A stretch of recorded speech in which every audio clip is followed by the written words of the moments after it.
Welcome, Caleb's Basketball Pod. A lot has happened since our last episode. Our last episode, of course, was recapping Game 5, the last game of the NBA Finals, where the New York Knicks took home the NBA Championship.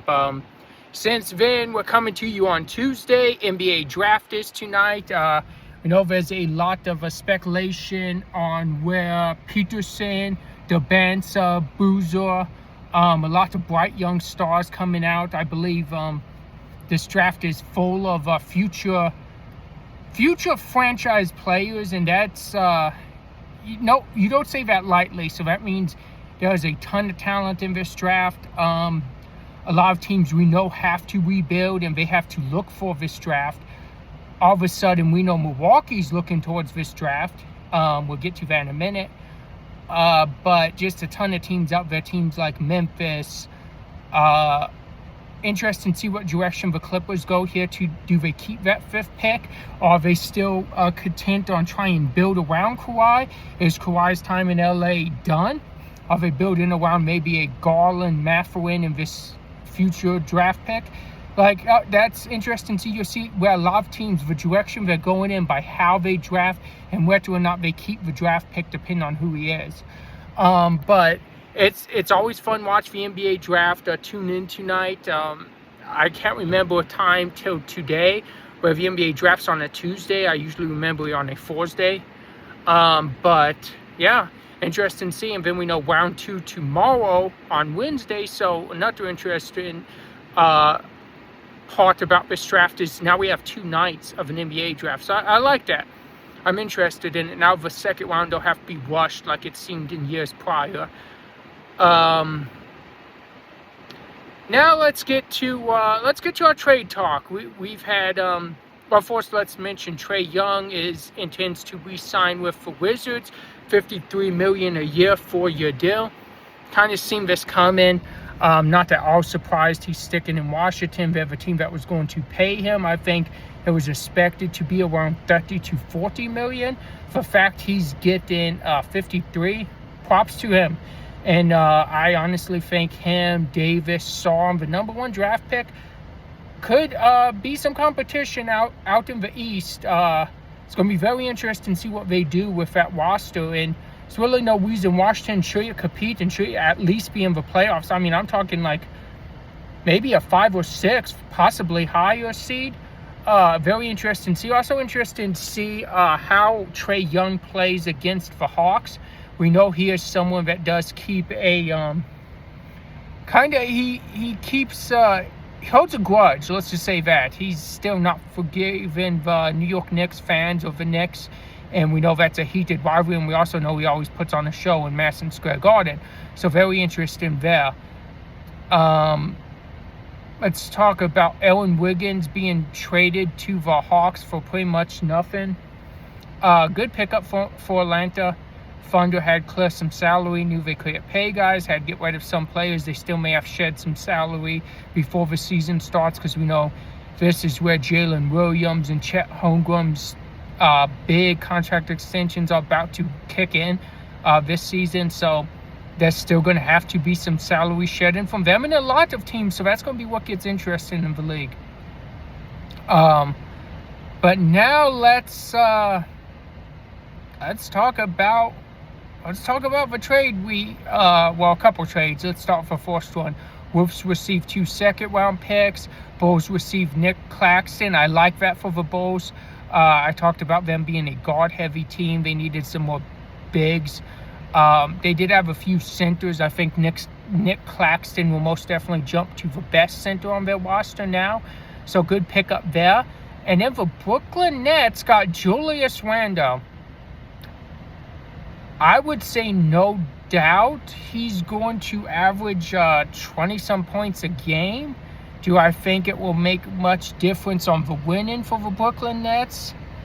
Not really. I think they'll get a few more victories, but I still just don't think with how talented the Eastern Conference is, they're going to really be a team that's much of a threat out there. As I mentioned, even Washington's getting better. Of course, Tyrese Halliburton coming back from injury, so you have to expect Indiana is going to be a threat now too. So be interesting to see where that goes. But do I think Brooklyn got too much better, not particularly. I don't assume Julius Randle's stoked going from a team that's been competing and gone to Western Conference Finals a couple times in the last few years, and now you're all the way on for possible worst team in the whole league, the Brooklyn Nets. It's interesting. Life comes at you fast. Sure, Julius Randle's not too stoked about this, but maybe he'll make the best of this opportunity. Maybe he'll be something for the Nets to build around. I mean, who knows? Let's talk about the trade everybody's talking about. Straight up, Miami, Milwaukee, Giannis Antetokounmpo traded to the Miami Heat. He will team up alongside Bam Adebayo. We know Khalil Ware, Jamie Vasquez, Tyler Hero, multiple first-round draft picks, all went in this deal to Milwaukee. I don't think it's the best haul Milwaukee could have got. I do like the draft picks. They're looking to possibly flip Tyler Hero for more first-round draft picks. So, I mean, at that point, that's not bad for them, but I still think, I mean, there was a chance they could have got Jaylen Brown out of this deal. Like with Boston, I think that would have been bad news for any other team that's not Boston in the East had Giannis went there and teamed up with Tatum. But I think that would have been a better deal for Milwaukee. And I mean, and I get Milwaukee may not be trying to build a contender or even a competitive team. I mean, I get that, but I don't know. It just feels like you could have got so much more for Giannis. Hey, maybe these draft picks are going to be future star. Maybe they see someone, maybe they have their eye on someone that they're planning to tank for in a draft or two upcoming. I don't know. I just know I most definitely believe Miami got the better deal of this trade. They also got Bobby Portis. Let's mention that big piece off the bench, former 6th man of the year. Like that part. But Miami lost their shooters. Miami also has 2 bigs as their stars. I don't think that wins a conference. Being your 2 best players can't really shoot. So who's your clutch? Who's your go-to guy? Who's your shot maker, final minutes when you need a 3? Who you get them the ball to, because it's not Bam and it's not Giannis. So that's interesting there. And also, I want to mention what Kendrick Perkins said. Kendrick Perkins on, I believe it was Get Up or First Take, it was one of them. It was a show on ESPN this morning. He said he does not believe Giannis will win a championship as the number 1 scoring option again in his career. I don't disagree with that, to be honest. I don't think if Giannis is your number 1 scoring option, I don't think with how the league is now in offense and smaller guards and scoring, I don't think that wins. Like I just mentioned, who do you go to when you need a 3? It's not Giannis, it's not Bam.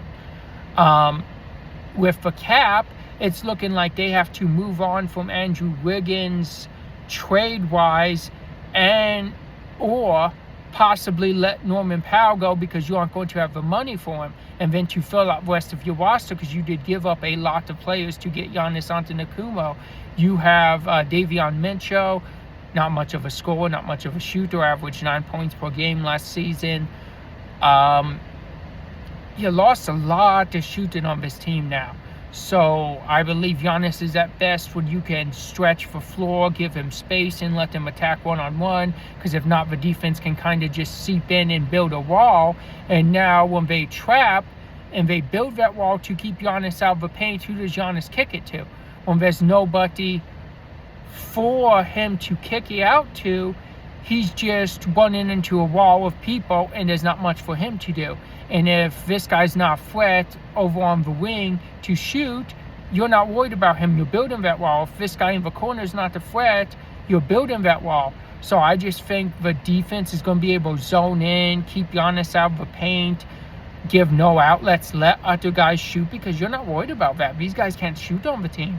Even if you say keep Wiggins and you have to let Norman Powell walk, I'm letting Wiggins take 7-8 threes a game compared to Giannis driving inside and dunking on me every time. I'm using his guy to help build that wall to keep Giannis out of the paint. And I'm letting Davion Mitchell shoot. I'm letting Andrew Wiggins shoot. Heck, I'm letting Bam shoot. None of these guys are scaring me from the three-point line. So, be interesting to see how they fill out their roster. Pat Riley's a very smart man, so I expect him to make some moves, find ways to get shooters on this team. He knows the game, so he knows Giannis is best when he has like an AJ Green on his team, as he had in Milwaukee. Guys like that, guys that can just shoot. Jrue Holiday, of course. Bobby Portis, he is there, but he's probably not going to start, because I don't imagine you start Giannis, Bam, and Bobby Portis. You have too much size and not enough speed, especially if how the game's played, you're going to get ran off the floor. So that's not a liable option.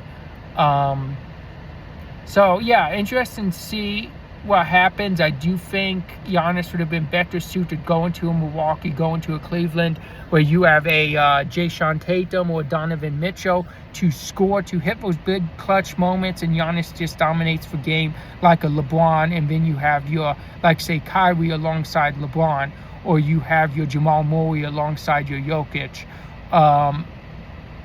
something like that. And I think that would have been best, but that's not what we saw. So it's going to be interesting to see how this pans out and this works. And I also want to mention too, before I get off of here, I think the Celtics really ruined that. I think it's a mixture of Jaylen Brown talking on social media platforms, talking on interviews after the season. I think it's a mixture of that and the fact Boston's tried to trade him for like 2 years straight for a big star trade, and it didn't pan out.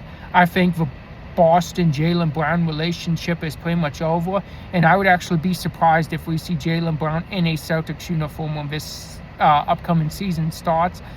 And I also think if Jaylen Brown's time in Boston is up, there's going to be a ton of suitors, a ton of teams wanting that man, because he is honestly one of the best guards or small forwards, whatever spot you want to put him in, he's still one of the best in the league. So it'll be interesting to see where Jaylen Brown goes. I mean, I believe a ton of teams would jump at that. I think Minnesota would love that. I think Detroit would like that. I don't believe Detroit has any chance of getting him out. I think Boston's selling to a team that can compete with them in the East. I would probably say we're going to see him go out west, because of just how Boston's built and how Boston always is. And they're not really looking to give him a spot to win.